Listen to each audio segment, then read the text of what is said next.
নমস্কাৰ, মই ভাগ্যলক্ষী সকলোকে স্বাগতম জনাইছোঁ মোৰ অন্য এটি ভিডিঅ'ৰ সৈতে। আৰু আজি হৈছে 5 জুন।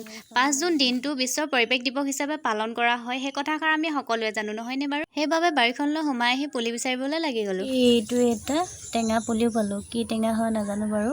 টেঙা পুলি বুলি চিনি পাইছোঁ, সেইবাবে টেঙা পুলিটো উঘালি লওঁ।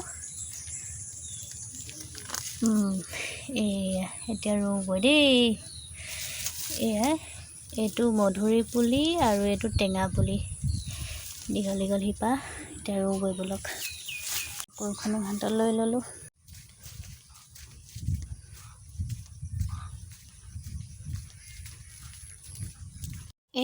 এইটো এটা দেখিছেনে বগৰী পুলি? এই বগৰী পুলিটো ৰোৱা প্ৰায় এসপ্তাহমান হৈছে। এইটো ধুনীয়াকৈ হৈছে। আৰু এতিয়া যিকেইটা পুলি আনিছিলোঁ, এই দুটা পুলি দেখিছে, সেই পুলিকেইটা ৰুবলৈ এতিয়া মই জেগা বিচাৰি আছোঁ। ইয়াত জেগা পাই গ'লোঁ, ইয়াতে ৰুই দিম এতিয়া। আৰু বিশ্বৰ পৰিৱেশ দিৱসৰ মূল লক্ষ্য হৈছে পৰিৱেশ সংৰক্ষণৰ বাবে সজাগতা বৃদ্ধি কৰা। আৰু 1973 চনত এই দিৱসটি প্ৰথম পালন কৰা হৈছিল। আৰু তাৰে পাছতে সকলো স্কুল, কলেজ সকলোতে এই দিৱসটি পালন কৰা হয় 5 জুন তাৰিখে।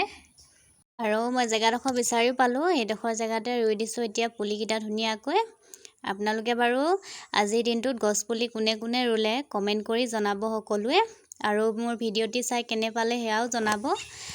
আৰু তেনেহ'লে এতিয়া ভিডিঅ'টো ইমানতে শেষ কৰিছোঁ।